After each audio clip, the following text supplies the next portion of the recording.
expected that I would become Christian, but it happened all of a sudden, and here I am. So I want to tell you a little bit about, I think we're getting some sound effects from Canandaigua Lake here. I hear the waves or the fish or something. So I want to tell you a little bit about some Jewish laws, but with a special emphasis on what it means to keep kosher, and that will have special relevance to what you're going to hear this evening. And it's interesting, but one of the youngest members of our audience has a pretty good idea about what you're in for this evening. A young man in a yellow shirt over here who I just met. First, I'd like you to pronounce another Hebrew word called, and it's kashrut. Would you say kashrut? Kashrut. And another word I want you to say is treif.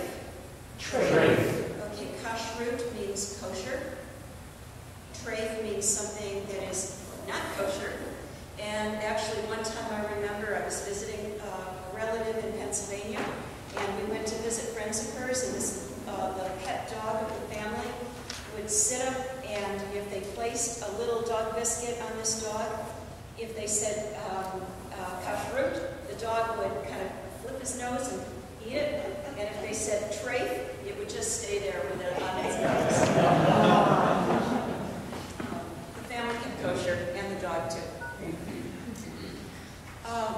I want to tell you a little bit about keeping kosher because some things will be familiar to some of you, but other things might surprise you. You know how Catholics, for example, will have water that has been blessed by a priest. I don't know if it also can be blessed by a deacon. I don't know. You see, I'm catching up on a lot of things, so I've got a lot to learn.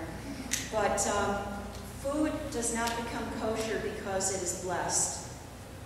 It becomes kosher because it is kosher. In other words, it will conform to laws of kashrut because of the animal that it comes from, the parts of the animal that it comes from, how the animal is killed, how the food is prepared, what it is served upon, and not because somebody says a blessing over it and says in Hebrew, I, through some kind of special rabbinic authority, make this kosher. So I also want to say that you will see packages of prepared foods like yogurts and tuna casserole mixes and so on, and they might have a marking on it that will indicate whether it is kosher. And that is just because it has been prepared in a special way under the direct and constant supervision of a trained rabbi, and that nobody is able to go into that facility where it is being prepared, where they can then tamper with the making of this. Now, as an example, it's interesting that we had some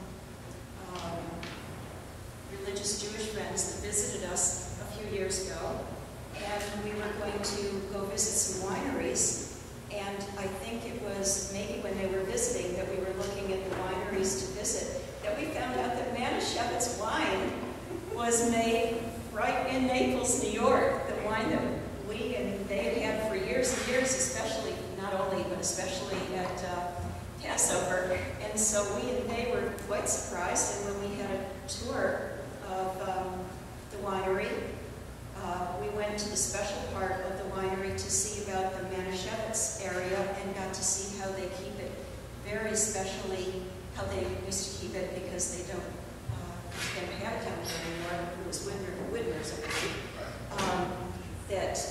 How they kept that section of the winery very specially locked for the rabbi to come down and oversee it, and other people could not just walk back and forth in it. Some of you also may know that during Passover, which is called Pesach, there is food that is kosher for Passover, and that has a little different meaning.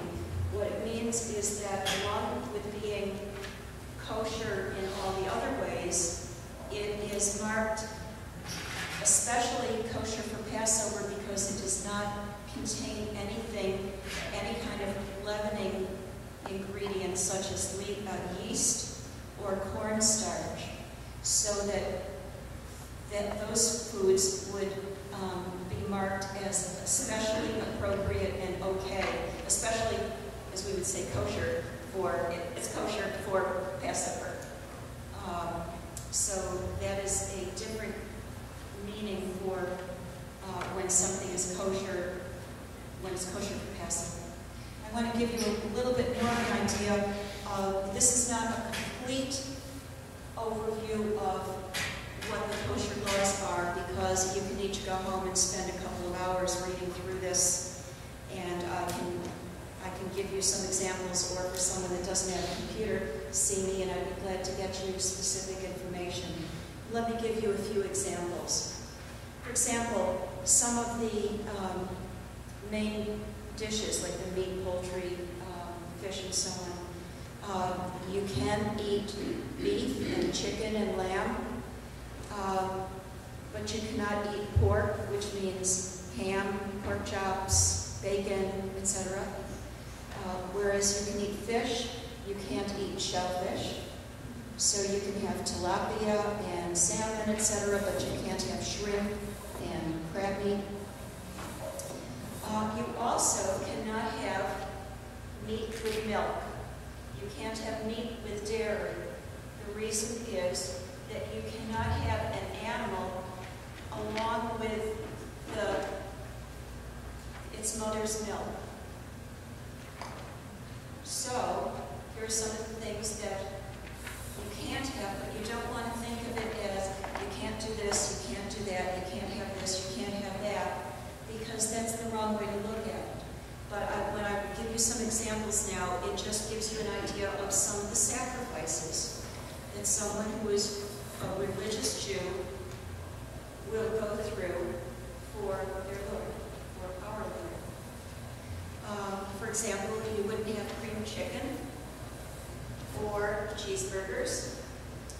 You wouldn't have meatloaf on your plate along with buttered corn, or you wouldn't have meatloaf and then follow the dinner with ice cream, because you couldn't follow a meat dish with a dairy dish soon after. And I'll give you an example of that.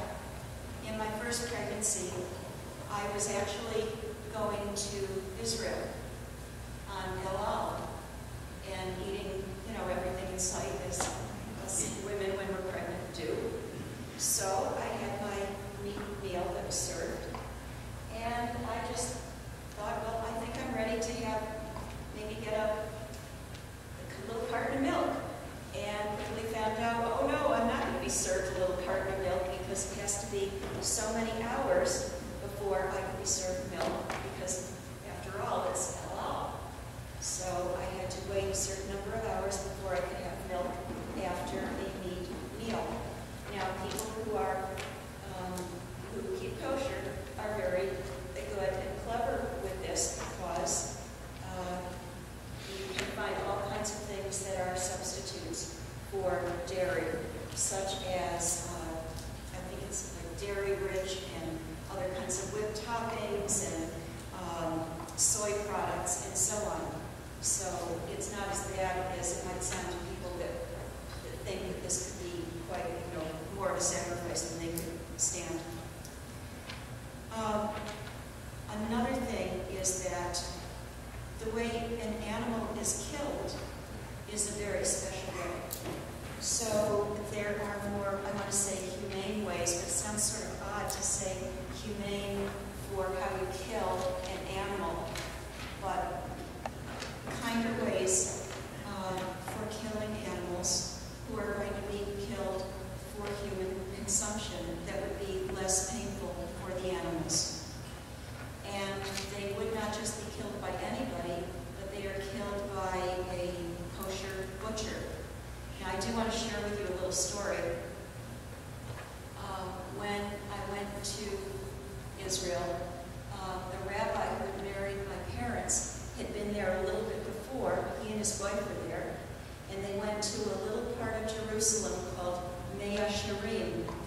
Mea Shearim is the very, very religious part of Jerusalem, where the Orthodox and the most religious lived. This was back in 1977. And he saw some signs translated into English. And one of them was a kosher butcher. And it said, "I kill myself every day." So I'll tell you another one, which is,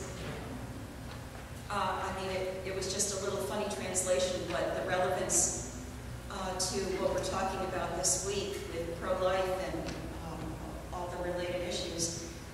It was a doctor of women and other diseases. And a third one was a restaurant, and it said, "Take your hamburger and roll downstairs."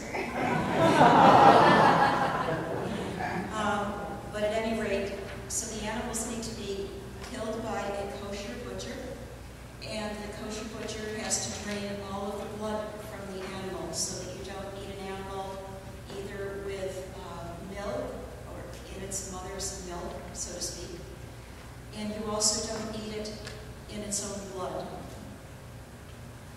which is of particular interest to those of us who then, when we study about Jesus' body and blood, where there is a clear demarcation when it comes to Jesus.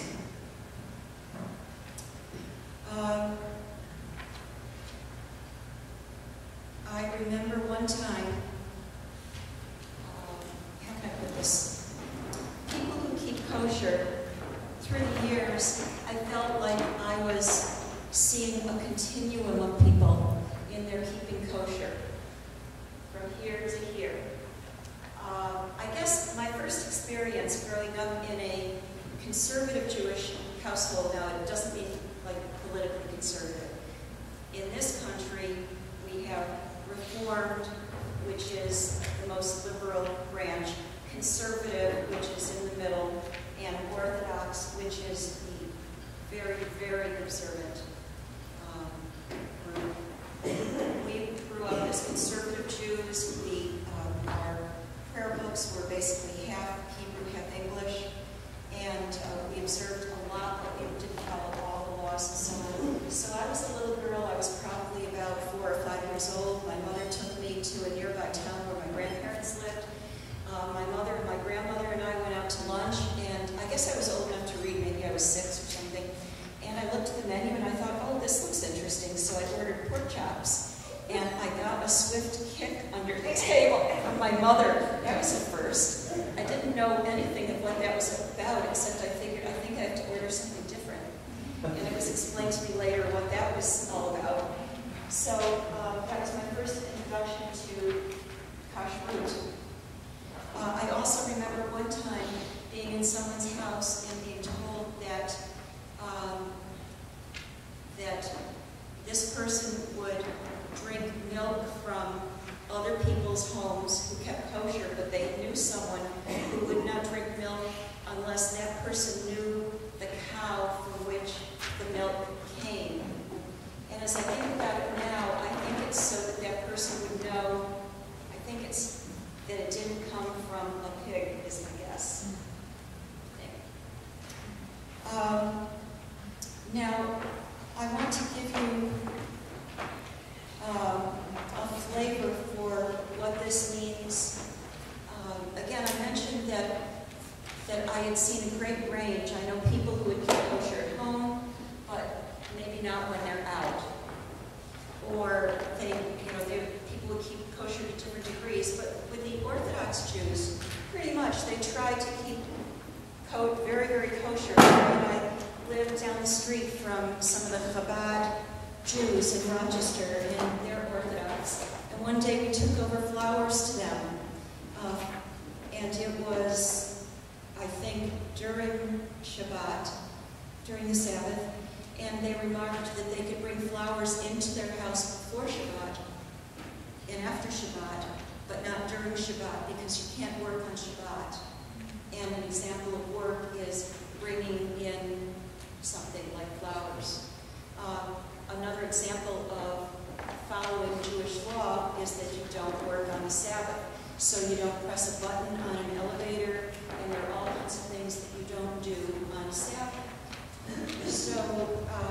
those who are very, very religious Jews follow these laws very, very carefully. There are laws about women wearing wigs over their hair so that they aren't attracted to men other than their husbands.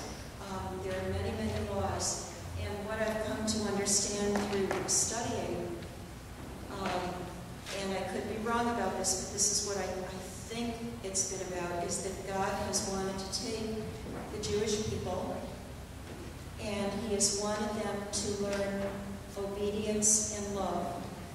He has wanted to give them a set of laws so that they could be obedient to Him and show their love for Him.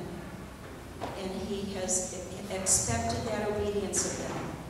So when you look at those who chose to be, including groups of Jews, such as the Maccabees, and we'll learn about them in a minute, who chose to be very, very religious. Or you look at someone like John the Baptist, who, with the other Essenes, chose to be very, very religious. They wouldn't do something that was going to be against Jewish law and would be against respect to their God. And I want to take a moment and ask you two things. The first of which is, and I asked some of the kids in this audience before we started to think about what is something that you would not do, you would never do to a friend or a loved one, a member of your family. So can you each just take a moment and think, what is something that you would never do? You would give your life first before doing this to a friend or a relative, to someone you love. You each just take a moment and think about that. You give your life before doing this.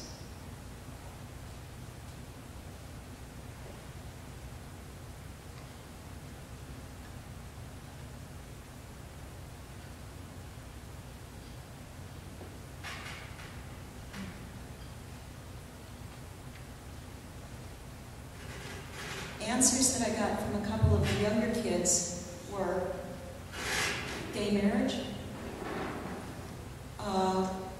Another was to go with a stranger. From some teenagers, to kill somebody, or to do something that would cause your family to go to jail. That they would rather their lives be taken first. This is what some of the youth in this audience said. And you each know what some of the other things were. Now can you take a moment and think, what would you never do to God? And you may not all be Christian here, so it might not be Jesus. But what would you never do regarding God? And if you're Christian, what would you never do regarding Jesus? Ever. That you'd give your life for before you would do it. And even if somebody said, I will let your family live, I will let you live, I'll let you keep your house, whatever it might be, but you would never do that.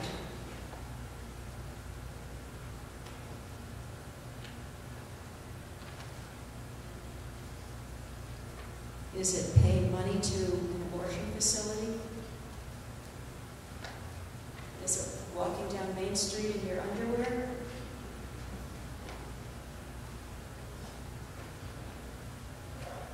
Is it doing something with some other person? Not everybody in here is Catholic, but I know that those who have been going through this Fortnight for Freedom understand, for example, how Catholics feel about the Eucharist. Would it be doing something to our body of Christ? Can you each, would it be doing something to Jesus himself? Something that you would never do. Or not even pretend to do. Because sometimes some things matter.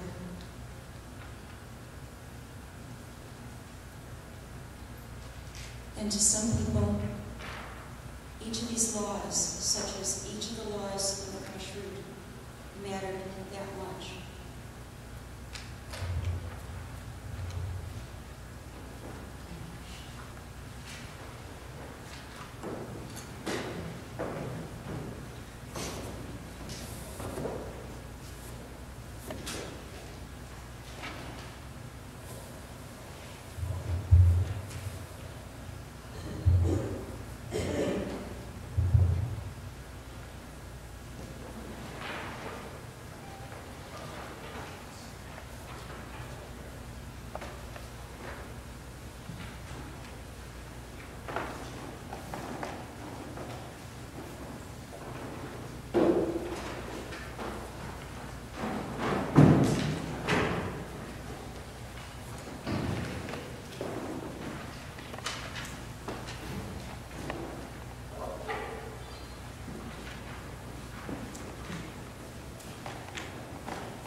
Blessed are you, Adonai, our God,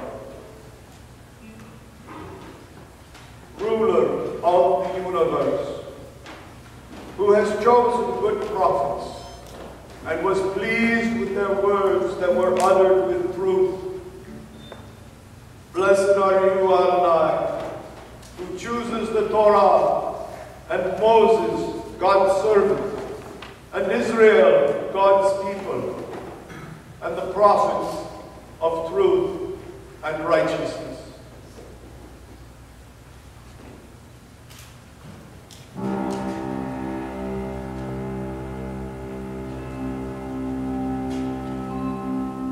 Now I urge those who read this book not to be disheartened by these misfortunes, but to consider that these punishments were meant not for the ruin, but for the correction of our nation. It is, in fact, a sign of great kindness to punish the impious promptly instead of letting it go for long. Thus, in dealing with other nations, the sovereign Lord patiently waits until they reach the full measure of their sins before punishing them. But with us, he has decided to deal differently, in order that he may not have to punish us later when our sins have reached their fullness. Therefore, he never withdraws his mercy from us. Although he disciplines us with misfortunes, he does not abandon his people. Let these words suffice for recalling this truth. Without further ado, we must go on with our story. Blessed are you, Adonai, our God, ruler of the universe, rock of all eternities, righteous in all generations, the faithful God, who says and does, who speaks and fulfills, all of whose words are true. Faithful are you, Lord our God, and faithful are your words. Not one of your words turns back unfulfilled. For you, O God, are a faithful and compassionate King. Blessed are you, Lord, the God who is faithful in all his words.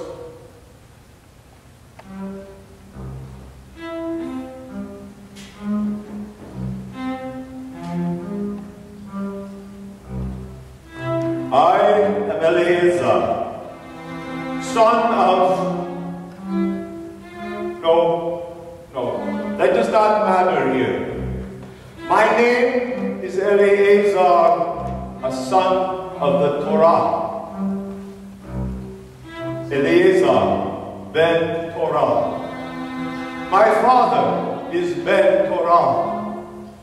My grandfather was ben Torah. My great great-grandfather was, okay, so he was a shepherd. From my youth, I was steeped in the written word, the Torah, and in the spoken word, the Talmud. My father was steeped in the Torah and the Talmud. Unable to read so well, my grandfather was more steeped in the Talmud. But my great-grandfather, he was steeped in, well, the essence of sheep.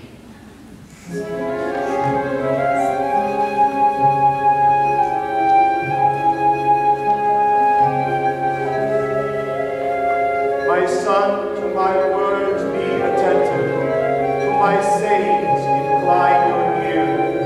Let them not slip from your sight, keep them within your heart.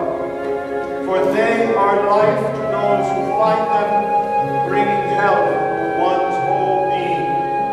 With all vigilance guard your heart, for in it are the sources of life.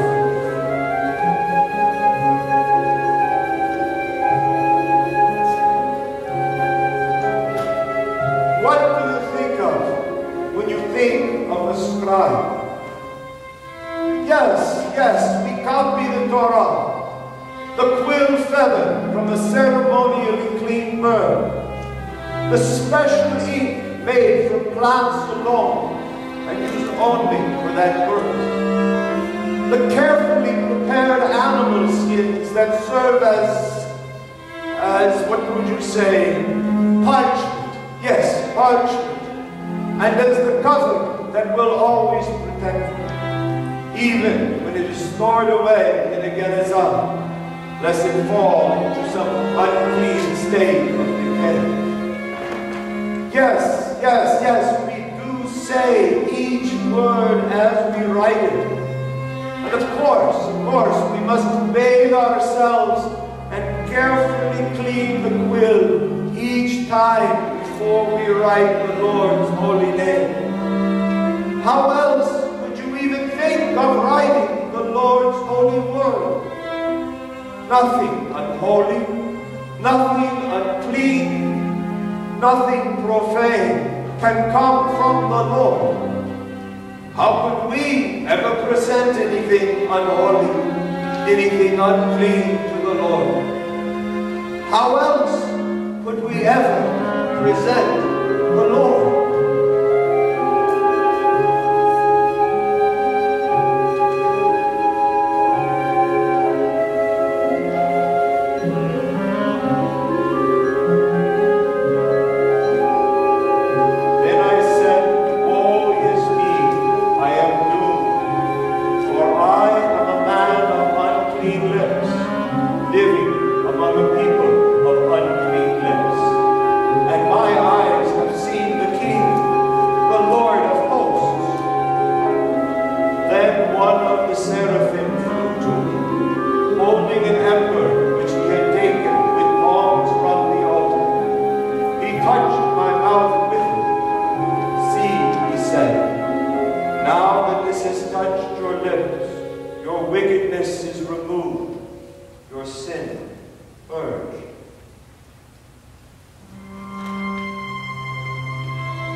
Yet to be a scribe is to be so much more.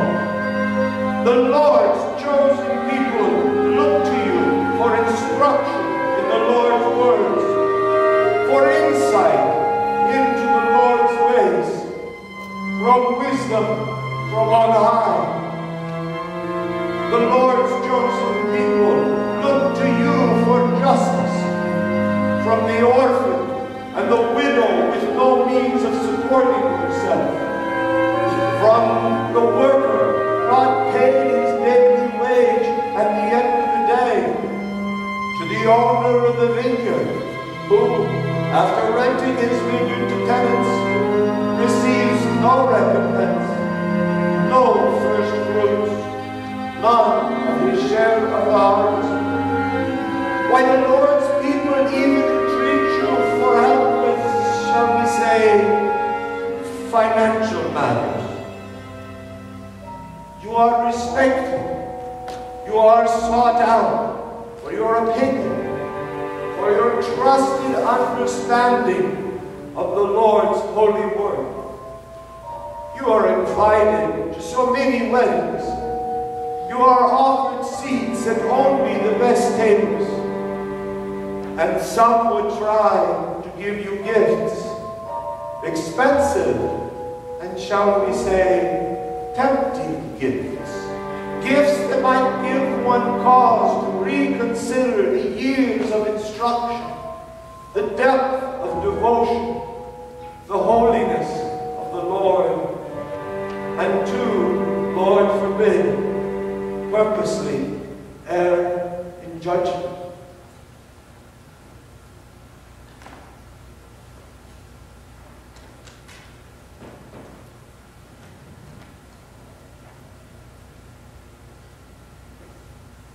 Hear, O Israel, the Lord is our God, the Lord alone. Therefore you shall love the Lord your God with your whole heart, and with your whole being, and with your whole strength. Take to heart these words which I command you today. Keep repeating them to your children. Recite them when you are at home and when you are away, when you lie down and when you get up. Bind them on your arm as a sign, and let them be as a pendant on your forehead. Write them on the doorposts of your house and on your gates.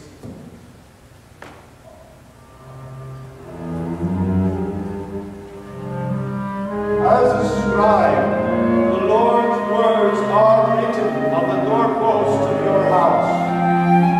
You yourself have written the Lord's words on what is it you call it again? Parchment. Yes, parchment. Cubit upon cubit upon cubit. Stadium upon stadium upon stadium of parchment. Every word a precious gift. Every word a guiding light. Every word effective and without waste. The Lord's words are written on those you teach, as you teach from those words. The Lord's words are written on those you counsel, as you counsel from those words. The Lord's words are written on those who hear you speak, as you speak them. This is true for the elders, the bridegroom and his bride, and for the children.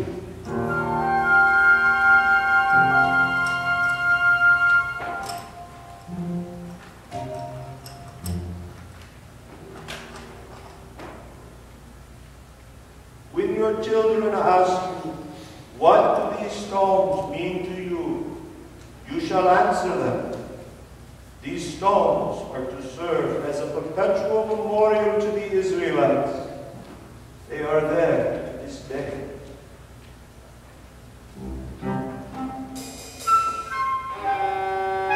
The children, some of the most precious of the Lord's people. Each child is a gift from our Lord. Each child a sign of hope, just as is the coming of a new day. Each child a sign of promise, just as is the bow in the clouds that appears when it rains. Each child bringing us closer in time to the child who will be Messiah, who will heal the sick and broken hearted, who will free his people from captivity. How long we have known captivity and been exposed to blasphemers, to the arrogant and the proud, to the Egyptians, the Babylonians, the Greeks, and perhaps soon the Romans. How long we have had to dwell with the enemies of the Lord,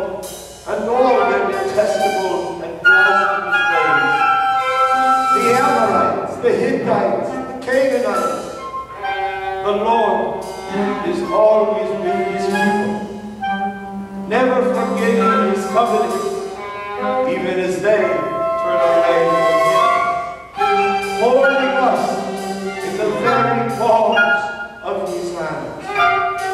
And with these words, we must strengthen and encourage the children that in their times they will follow the Lord's ways, that in their times they will stand against the corrupting, dividing influences of our nation, that in their times they may live holy and peaceful lives.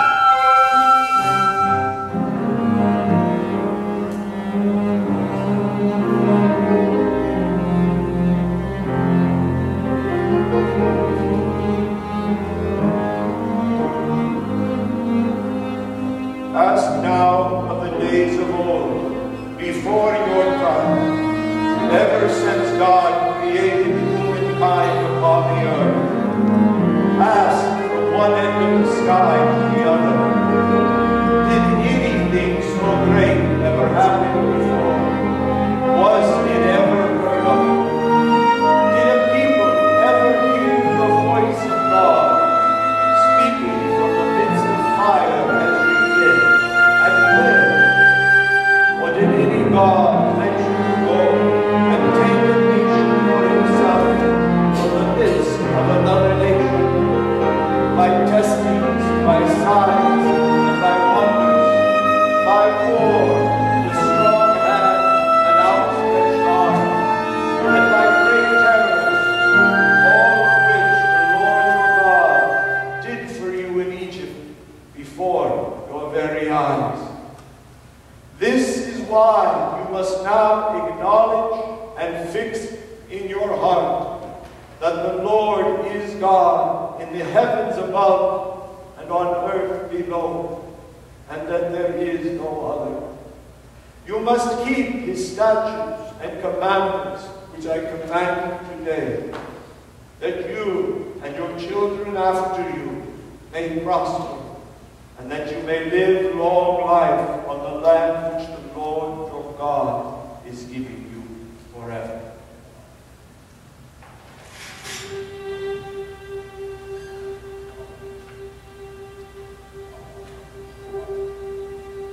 So it is the 143rd year of Seleucus, king of Greece.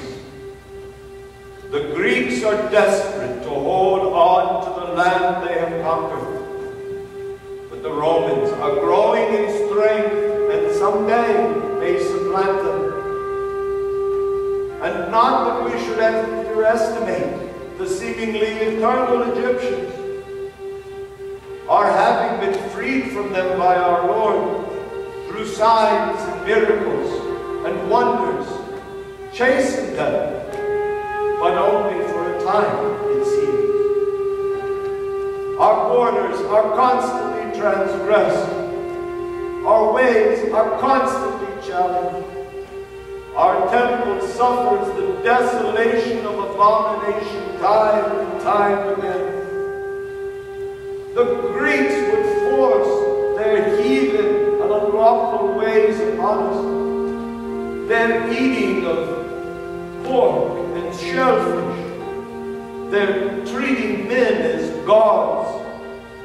Their worshipping other gods and not the true one.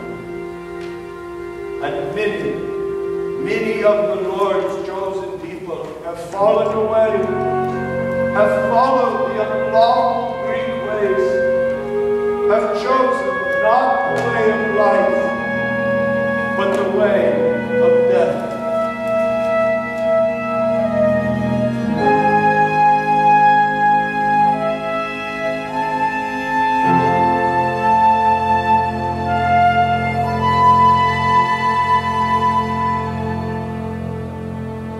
If it is displeasing to you to serve the Lord, choose today whom you will serve. The God your ancestors served beyond the river, or the gods of the Amorite in whose country you are dwelling. and my household, we will serve the Lord. But the people answered, Far be it from us to forsake the Lord, to serve other gods.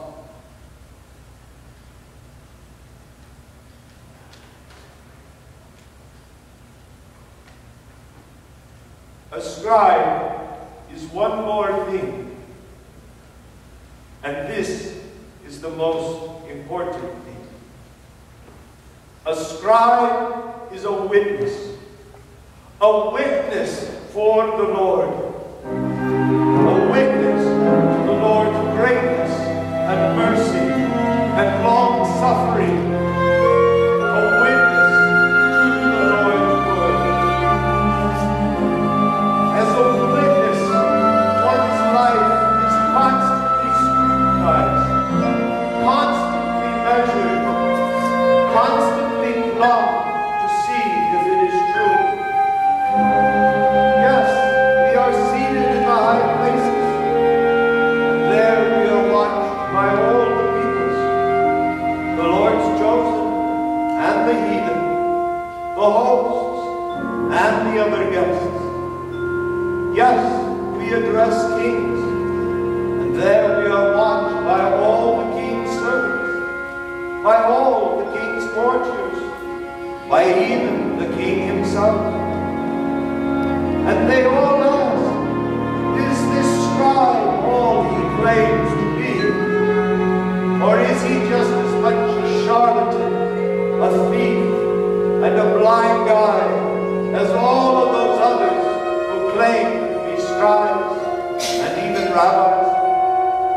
Does he enlarge his barns at the expense of the widow's jar? Does he pray aloud to be noticed by others? Does he make a great show of everything he does, seeking our approval and not his Lord's? Will his Lord always be with him, or will his Lord abandon him in difficult times, forsaking him and giving him up as lost? Where does our help from the Lord come to be the Lord's witnesses? From the Lord himself. Can we do all that is required of us by our own strength, by our own power? Of course not. Even Moses who led his people 40 years through the wilderness, when their sandals never wore out, and they never truly lacked food or water or protection. Moses himself failed to be the witness the Lord called him to be. At Meribah, the place of quarreling, the Lord told Moses to address the rock and let water gush forth.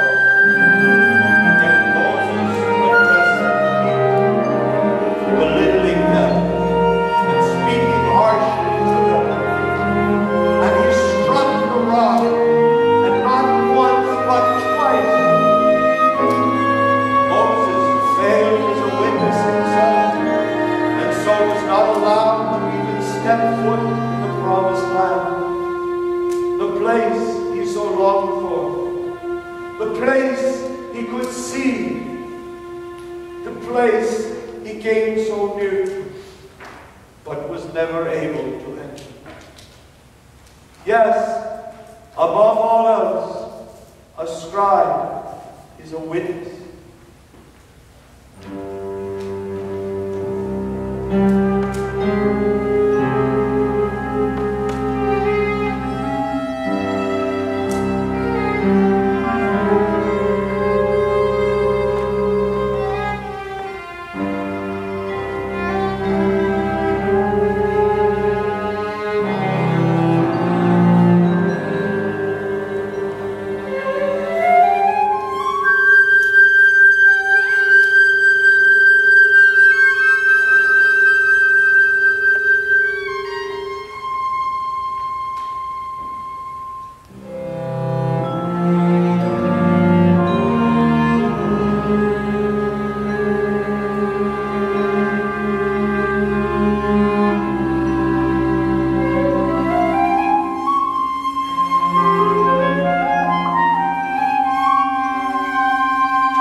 Blessed are you, Adonai, our God, ruler of the universe, who has chosen good prophets and was pleased with their words that were uttered with truth.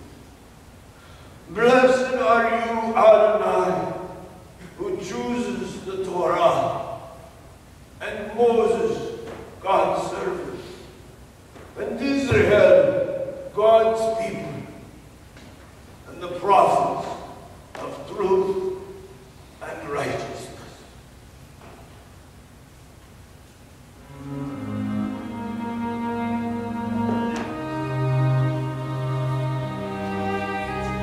Eleazar, one of the foremost scribes, a man advanced in age and of noble appearance, was being forced to open his mouth to eat more, but preferring a glorious death to a life of defilement, he went forward of his own accord to the instrument of torture, spitting out the meat as they should do who have the courage to reject food unlawful to taste, even for love of life.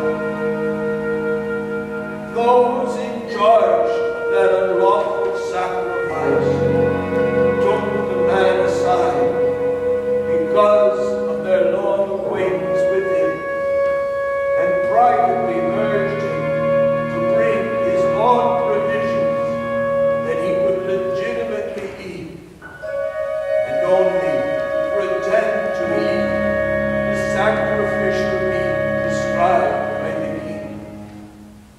Thus, he would escape death and be treated kindly because of his own friendship with them. But he made up his mind in a noble manner, worthy of his years, the dignity of his advanced age, the merited distinction of his gray hair, and of the admirable life he had lived from childhood. Above all, loyal to the holy laws given by God, he swiftly declared, "Send me to Hades." At our age, it would be unbecoming to make such a pretense. Many of the young would think the 90-year-old Eleazar had gone over to an alien religion. If I dissembled to gain a brief moment of life, they would be led astray by me, while I would bring defilement and dishonor on my old age. Even if, for the time being, I avoid human punishment, I shall never, whether alive or dead, escape the hand of the Almighty. Therefore, by bravely giving up life now, I will prove myself worthy of my old age, and I will leave to the young a noble example of how I willingly and nobly for the revered and holy laws. He spoke thus and went immediately to the instrument of torture. Those who shortly before had been kindly disposed now became hostile toward him, because what he had said seemed to them utter madness. When he was about to die under the blows, he groaned, saying, "The Lord in his holy knowledge knows full well that although I could have escaped death, I am not only enduring terror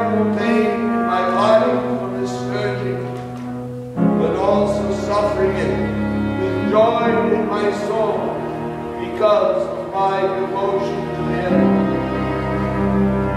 This is how he died, leaving in his death a model of nobility and an unforgettable example of virtue, not only for the young, but for the whole nation.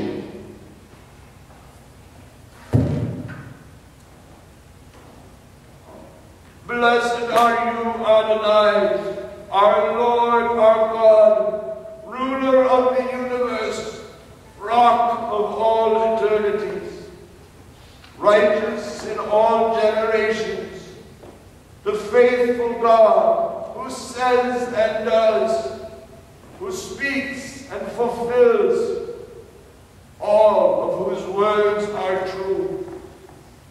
Faithful are you, Lord our God, and faithful are your words.